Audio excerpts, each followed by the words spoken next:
আমি আর্জেন্টিনা করি, আমাকে ব্রাজিলের জার্সি পরতে হয়েছে। খেলা খেলতে গেলে নেইমারের অভিনয় করতে হয়, ক্লাস হওয়াটা দরকার, না হলে খেলার মজাটা আসবে কোত্থেকে। পরিবারের খুশির জন্য আমি আর্জেন্টিনায় আছি। যে দল হেরে যায় তার জন্য আমার বিশেষ মায়া লাগে, আমি তার পক্ষটা নেওয়ার চেষ্টা করি।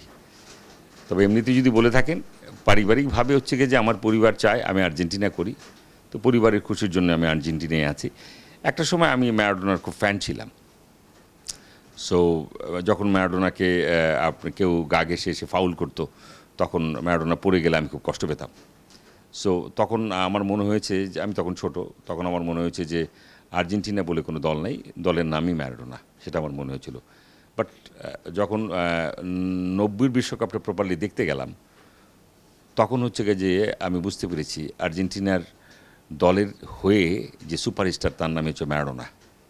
এই হচ্ছে কথা আর কি। সো সেই থেকে আমি আর্জেন্টিনা। তখন দেখা গেল যে আমরা 5 ভাই বোন, তো তো এদের ভিতরে 2 জন হচ্ছে ব্রাজিল ছিল, আর বাকি 3 জন আমাদের হচ্ছে গিয়ে যে আর্জেন্টিনার ছিলাম। তো সেটা একরকম। পরবর্তীতে দেখলাম যে আমার ওয়াইফ, বাচ্চারা তারাও হচ্ছে যে আর্জেন্টিনা করে। সো আমাকে তো আর্জেন্টিনায় থাকতে হবে।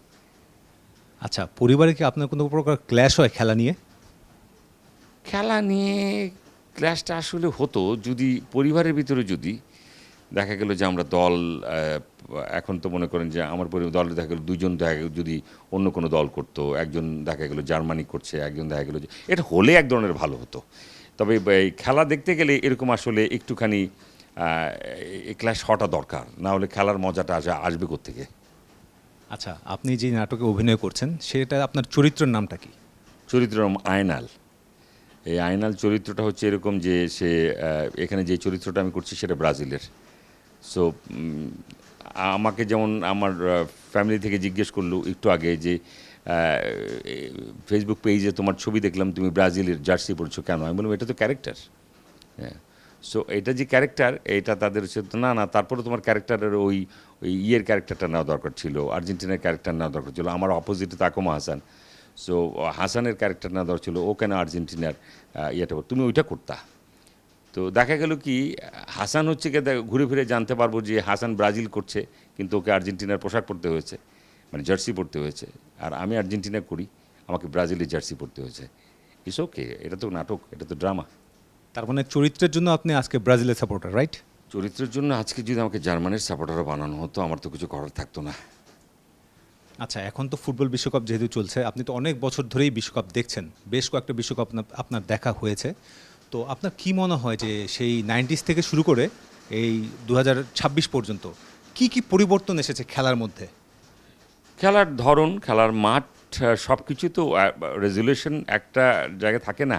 আপনি যদি 1938 সালের বিশ্বকাপ দেখেন, বা আপনি দেখা গেল যে 66 সালের বিশ্বকাপ দেখেন, বা এরকম করে 25-50 বছরের আগের বিশ্বকাপ দেখেন, ডে বাই ডে তো খেলাতে তো চমক তৈরি হচ্ছেই। থাকে না, আমরা 2002 সালের বিশ্বকাপ বা 98 বিশ্বকাপের সময় বলা হয়েছিল এটা সবচাইতে জাঁকজমকপূর্ণ বিশ্বকাপ হচ্ছে, কিন্তু তা তো না। আবার দেখা গেল যে এবারের বিশ্বকাপ হচ্ছে সবচেয়ে বেশি জাঁকজমকপূর্ণ, তাই না? সো আগের বিশ্বকাপটা কি বলা হয়েছিল, যে কাতারের বিশ্বকাপ কী বলা হয়েছিল, এটা নাম্বার ওয়ান, এর চেয়ে বড় আয়োজন আগে করা হয়নি।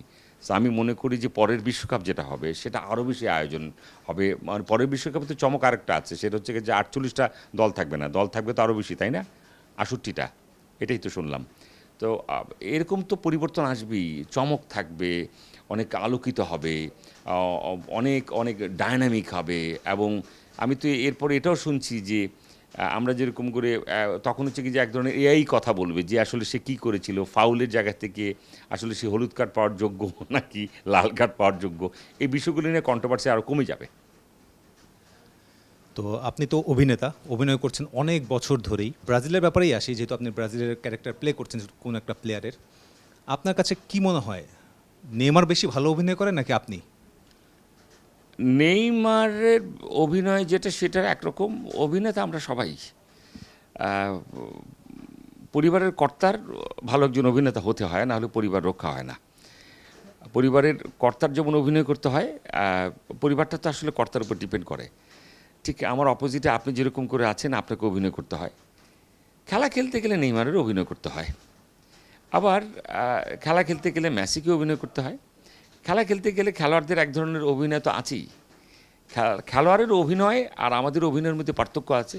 সাংসারিক জায়গা থেকে যিনি সংসারের দায়িত্বটা নিয়েছেন, আমার বাবার কথা থেকে যদি শুরু করি, আমার দাদার কথা থেকে শুরু করি, তার প্রত্যেকে কি একটু না একটু অভিনয় তারা করেছেন, না হলে এই জেনারেশনটা বিল্ড আপ হলো কী করে।